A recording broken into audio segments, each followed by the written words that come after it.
আমার সন্তান সবসময় খারাপ আচরণ করত, আমাকে গাধা বলে ডাকতো। কি বলে ডাকতো? উনি বললেন, এই গাধা বলে ডাকতে ডাকতে আমি খুব বিরক্ত হয়ে গিয়েছিলাম এবং আমার ভিতর থেকে একটা বদদোয়া এসে গেছে আমার সন্তানের প্রতি। এটা আমার সন্তান জানতো না। তো হঠাৎ করে একটা অসুখ হয়ে আমার সন্তান মারা যায়। কি হয়ে যায়?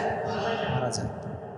তো এই যে আমার সন্তান মারা গেছে, তখন তো আমি তার উপর নারাজ, আমি তো অসন্তুষ্ট। এই মারা যাওয়ার পর থেকে নিয়ে আজ অব্দি সবসময় কবর থেকে একটা আওয়াজ আসে এবং আওয়াজটা গাধার মতো আওয়াজ। এবার দুজন মিলে গভীর রাতে গিয়েছে, কোড়াল নিয়ে কবরটা খনন করেছে। কবর খনন করে দেখে যে তার সন্তানকে মাটি দেওয়ার পর থেকে তার সন্তানের যে চেহারা, যে স্ট্রাকচার, এই পুরো স্ট্রাকচারটা মানুষের মতো আর নাই। এই পুরো বডিটা গাধা হয়ে গেছে। নাউজুবিল্লাহ বলেন। একটা ঘটনা আমি পড়ছিলাম, একজন মুসাফির, সে তার দেশ থেকে বের হয়েছে, বের হয়ে অনেক দূর গিয়েছে সফর করার জন্য। সফরের মাঝে রাত হয়ে গিয়েছে, অন্ধকার রাত। এখন রাতের বেলা তো পথ চলা যায় না, কারণ রাতের বেলা তো অন্ধকার। কি থাকে রাতের বেলা? ডার্কনেস, অন্ধকার। এখন সে রাতের বেলা কোথাও অবস্থান করতে হবে। কোথায় অবস্থান করা যায়? সেবার একটা জঙ্গলের ভেতরে খুঁজতে খুঁজতে একটা বাড়ি পেয়েছে, একটা ঝোপড়ি বাড়ি। বাড়িটা খুব খারাপ অবস্থা, মনে হয় কোনো মানুষ থাকেই না সেখানে। তো মুসাফির দেখে খুব খুশি হয়েছে, এখানে মনে কোনো মানুষকে পাওয়া যাবে। এবার মুসাফির দরজাটা নক করেছে যে ভেতরে কি কেউ আছেন?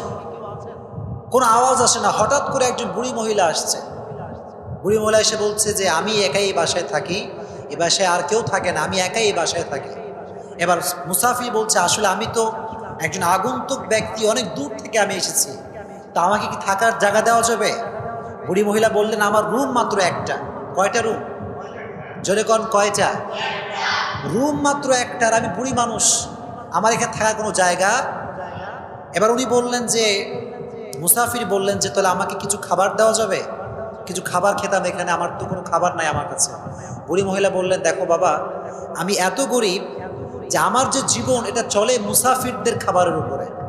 মুসাফিররা যখন ঘুরতে বের হয় তখন আমার বাসায় অবস্থান করতে তারা আসে, তখন তারা আমাকে যে হেল্পটা করে আমার অবস্থা শুনে, সেটা দিয়ে আমার জীবন চলে। আমার কাছে খাবারও নাই, তাহলে বাসায় থাকারও জায়গা নাই, খাবারও। এবার মুসাফিরের তো খুব কষ্ট, অনেক দূর থেকে সে এসেছে, খাবার নাই, থাকারও জায়গা নাই। বুড়ি মহিলা বলল যে এখানে যদিও থাকার জায়গা নাই, তবে সামনে একটা জায়গা আছে, তুমি চাইলে সেখানে যেতে পারো, সেখানে তুমি থাকার জায়গা পাবে, শোয়ার একটা ভালো প্লেস তুমি পাবে। এবার মুসাফির ব্যক্তি ওখান থেকে বেরিয়ে পড়ল, বেরিয়ে ঘর থেকে একটা নির্ধারিত দূরত্বে গিয়ে শুয়ে পড়ল। রাতের বেলা যখন ঘুমায়, ঘুমাতে পারে না, কারণ ঘুমাইলে কানে একটা আওয়াজ আসে। কানে একটা কি আসে? ভয়ঙ্কর আওয়াজ। রাত নিঝুম, নিস্তব্ধ রাত, পুরোটাই ডার্কনেস আর অন্ধকার। এই রাতের বেলা যদি একটা বিকট আওয়াজ কানে বাজে, আচ্ছা মানুষ হিসেবে ভেতরে ভয় কাজ করবে কি করবে না? জোরে কোন, করবে কি করবে না? তো হি ওয়াজ স্ক্যারেড অ্যাবাউট ইট। খুব ভয় তার ভিতরে যে এটা কোত্থেকে আওয়াজটা আসছে। তো কয়েকবার সে ট্রাই করেছে যে আমি ঘুমিয়ে পড়ি।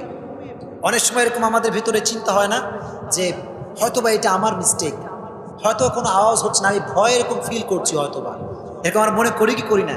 দেখবেন মাঝে মাঝে রাতের বেলা বের হবেন বাইরে রাতের বেলা, তো মনে হয় পেছন থেকে কেউ না আসছে, পেছনে মনে হয় হয় না এরকম মনে? আবার দেখবেন যে আপনি নিজেকে ওভারকাম করে ফেলেন, আপনি ভাবেন যে আসলে এটা আমার মনের ধারণা, পেছনে আসলে কেউ।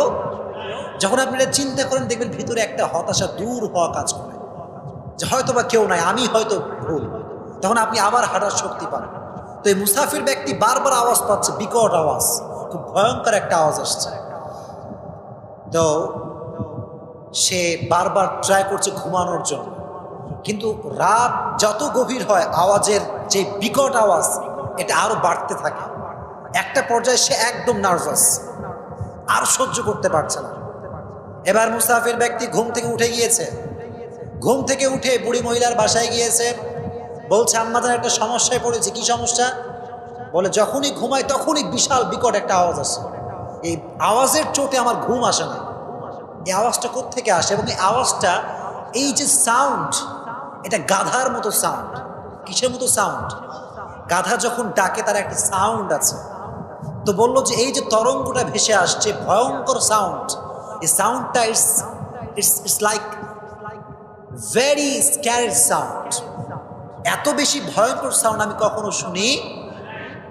এবার বললো তাই নাকি, এই সমস্যা তুমি ভোগ করছো, এটা নতুন কোনো সমস্যা নয়, এটা পুরাতন সমস্যা, এখানে যে মুসাফির আসে তারই এই সমস্যাটা হয়।